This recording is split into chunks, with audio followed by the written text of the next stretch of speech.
Hello everyone, welcome और welcome back to मस्त मौला निम्मी ब्लॉग। तो जी ये है किचन से वीडियो की शुरुआत और मैं कर रही थी आज आज नहीं तो मेरी हो गई निपट गई क्लीनिंग का वीडियो। जो होली दिवाली की क्लीनिंग रहती है तो बस उसकी क्लीनिंग कर रही थी। तो ये मेरे पास जो रैक है, अब तो किचन में मेरे पास दो रैक हैं। पहले एक थी, अब एक इस साइड है, एक पीछे की साइड जो पुरानी थी जिसमें डिब्बे वगैरह रखे रहते हैं वो तो वहीं पे है। एक मैंने रैक यहाँ पे रख रखी है क्योंकि बहुत दिक्कत हो रही थी, एक ही रैक में सारा सामान आ नहीं रहा था। तो मेरे को बहुत प्रॉब्लम हो रही थी क्योंकि किचन में, जैसे कि आपको कई बार मैंने बताया कि मेरी किचन में कोई भी स्लिप वगैरह नहीं है, तो इस वजह से मेरे को थोड़ी सी दिक्कत रहती है। तो ये रैक मैंने एक और इधर किचन में रखी क्योंकि किचन बड़ा है, तो आराम से एक रैक उस साइड हो गई, एक इस साइड हो गई। तो मैं इसी रैक को साफ और रख तो मैंने बहुत पहले ही ली थी, मतलब 2-3 महीने पहले ही रख ली थी इसको। लेकिन यह है कि मैं वीडियो ही नहीं बना रही थी काफ़ी लंबे टाइम से, तो इसलिए वो चीज़ सूट नहीं हो पाई। तो लेकिन अब मैं ना इसकी क्लीनिंग धीरे धीरे, होली की वजह से तो मेरी ऑलमोस्ट पूरे घर की क्लीनिंग हो ही गई है क्योंकि बहुत तामझाम के साथ मैं सफाई होली दिवाली पे करती रही हूँ। क्योंकि मैं कंटिन्यू सफाई रखती हूँ, मतलब हर समय मैं ये चीज़ का इंतजार नहीं करती कि होली आएगी या दिवाली आएगी तभी मैं अपने घर को साफ रखूँगी। मैं वैसे ही करती रहती हूँ, मतलब जहाँ मुझे गंदा लगता है वहाँ मेरी हर समय सफाई रहती है। तो बस वही थोड़ी थोड़ी सी जो सफाई थी वो मैं कर रही थी।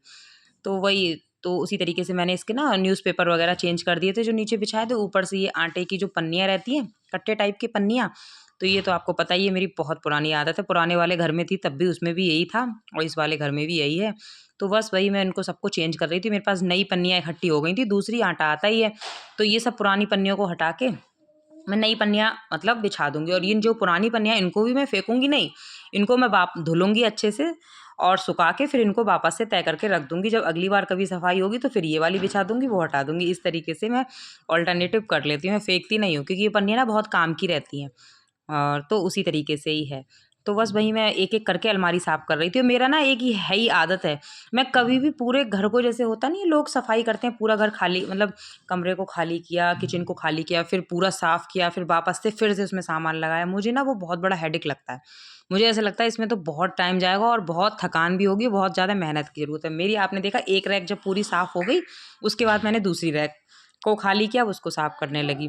फिर दूसरी जब हो जाएगी तब मैं तीसरी को, तब उसका सामान उसमें लगा के तब तीसरी करूँगी। मतलब ये है, मैं कमरा भी इस तरीके से ही, मतलब कमरे वगैरह भी इसी तरीके से साफ़ करती हूँ। जैसे कहीं पे भी मुझे लगता है तो थोड़ा-सा बेड-वेड हटाया, वहाँ पे साफ़-सफ़ाई की, फिर से लगा दिया। फिर दूसरा किया, मैं पूरा खाली नहीं करती हूँ। मुझे उसमें ऐसे लगता है कि पूरा दिन जाएगा, मतलब दिन तो नहीं, 2-4 घंटे भी जाएँगे, उस समय बहुत जाएगा और थकावट ना उसमें बहुत होती है। क्योंकि पहले हमारे मेरे मायके में ऐसी सफाई होती थी, मेरी मम्मी चाची करती थी। तो वो पूरा कमरे को खाली करना, सारे सामान को बाहर रखना, फिर नए पूरी एक-एक चीज़ को अच्छे से साफ़ करना, फिर वापस से उस सामान को वैसे लगाना, तो उसमें पूरा दिन जाता था उनका। लेकिन मैं दूसरे तरीके से करती हूँ।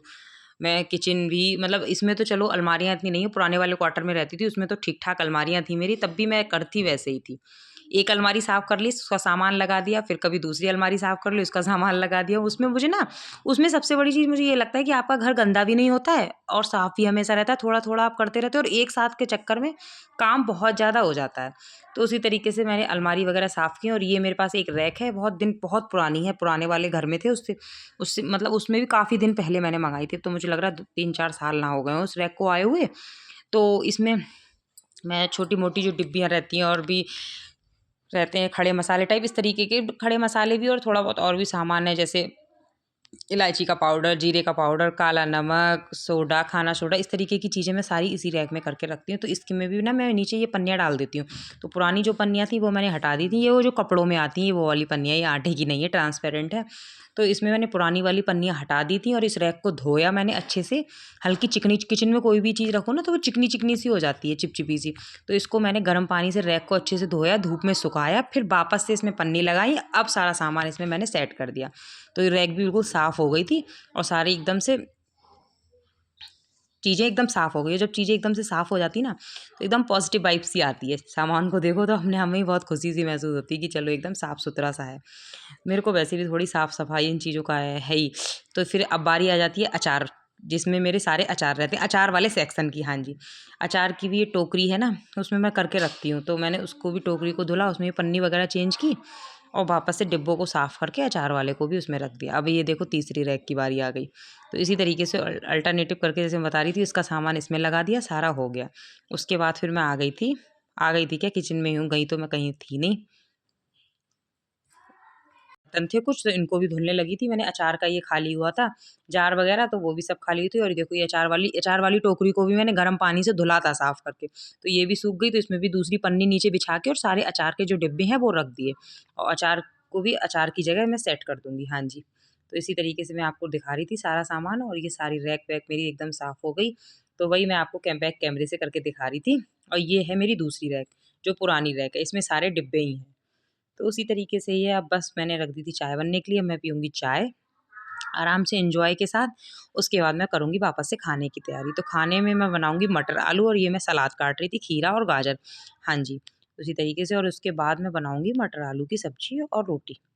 तो जी बस उसी तरीके से, और हल्का-हल्का सा मेरा नाश्ता भी बन गया है, जो कि अब मुझे लग रहा है नेक्स्ट वीडियो में आएगा, क्योंकि बहुत सारी रेसिपी जो मैंने बनाई वो मेरे पास स्टैंड था नहीं, तो मैं शूट नहीं कर पाई। तो अब बाकी 2 चीज़ें भी रह गई बनाने को, अब मेरा स्टैंड भी आज ही मुझे रिसीव हुआ है, तो मैं वो भी आप लोगों के साथ शेयर करूँगी। मतलब रेसिपी जब बनाऊँगी तब मैं उसके साथ शेयर करूँगी। अब मुझे इतनी प्रॉब्लम नहीं होगी वीडियो शूट करने में।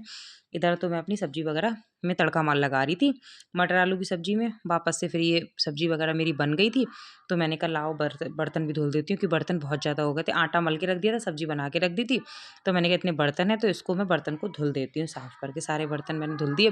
और वीडियो ना बहुत छोटा-छोटा सा लेती हूँ मैं, पूरे बर्तन धुलूँगी, पूरा काम करूँगी तो वीडियो पता नहीं कितना लंबा हो जाएगा। तो बहुत छोटी-छोटी सी क्लिप ले ली थी, और उसी तरी और ये वीडियो बिल्कुल नेचुरल स्पीड में है। वैसे स्पीड में होता है तो ऐसा लगता है मैं कितना सुपरफ़ास्ट की तरह काम कर रही हूँ।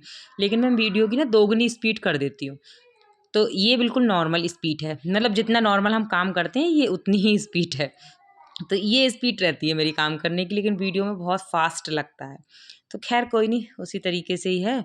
और जी बस, अब तो बस संडे को मेरे बेटे का बर्थडे है, उसके बाद फिर होली है। तो बैक टू बैक कई सारी चीज़ें हैं। तो उसी तरीके से ही है।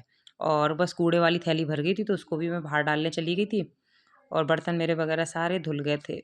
और इस टाइम इतनी हवा चल रही है होली के टाइम, मतलब चारों तरफ की खिड़की दरवाजे ऐसे बोलते हैं ना कि एकदम से डर भी लगने लग जाता है कई बार, कि इतनी तेज़ तेज़ आवाज़ें आती हैं सू सा की, कुछ कहने की नहीं। अब मैं बनाऊँगी सबसे पहले रोटी, और रोटी बनाने के बाद मैं दूँगी बच्चों को और इनके लिए खाना। हाँ जी, जब शाम का खाना निपट जाता है तो वापस से फिर मैं दूसरा काम करती हूँ, क्योंकि खाने का भी एक बहुत ज़्यादा रहता है। ख़ैर खाने का मेरे यहाँ ऐसा है कि टाइम पे ही निपट जाता है। ऐसे नहीं है कि बहुत मतलब लेट खाना होता है 10 बजे 9 बजे, ऐसा नहीं है। टाइम से खाना निपट जाता है, तो खाने की तरफ से निश्चिंत मैं बहुत जल्दी हो जाती हूँ। खाने का इश्यू नहीं है। तो बस मैं उसमें रोल मतलब कागज़ वगैरह दूसरा डाल रही थी, क्योंकि रोटी बनाऊँगी। तो बस, और ये मैं भिगो रही थी सुबह के लिए बादाम। जी हाँ, बच्चों के लिए मैं सुबह को स्कूल जाते हैं ना, तो ये पानी में बादाम भिगो देती हूँ, तो दोनों बच्चों के लिए मैं सुबह-सुबह बादाम देती हूँ खाने को। मेरे बच्चे वैसे भी इतने दुबले-पतले हो गए हैं, मुझे ऐसे लगता है उनको क्या खिलाऊँ, ऐसी कौन-सी हवा भर दूँ जो थोड़े से शरीर में वो हेल्दी हो जाएँ। बहुत पतले हैं दोनों बच्चे, मुझे ना उन मतलब उन अजीब ही लगते हैं। वैसे बच्चे ना, इसके साथ के मेरे बड़े वाले बेटे के साथ के मैंने बच्चे देखे हैं जो इसके साथ होते, इतने अच्छे खासे हैं, एकदम अच्छे हैं। मतलब वो इतना होना चाहिए, मतलब उन बच्चों को देख के लगता है कि हाँ, वो अपनी एज के हिसाब से ठीक हैं। लेकिन मेरे बच्चे तो बहुत ही ज़्यादा मुझे वीक लगते हैं। तो ये मैंने भिगो दी थी चने की दाल, क्योंकि मैं बनाऊँगी सुबह चना उड़द की दाल। चलिए फिर वीडियो का एंड करते हैं। बाय बाय, अपना ध्यान रखिए, स्वस्थ रहिए।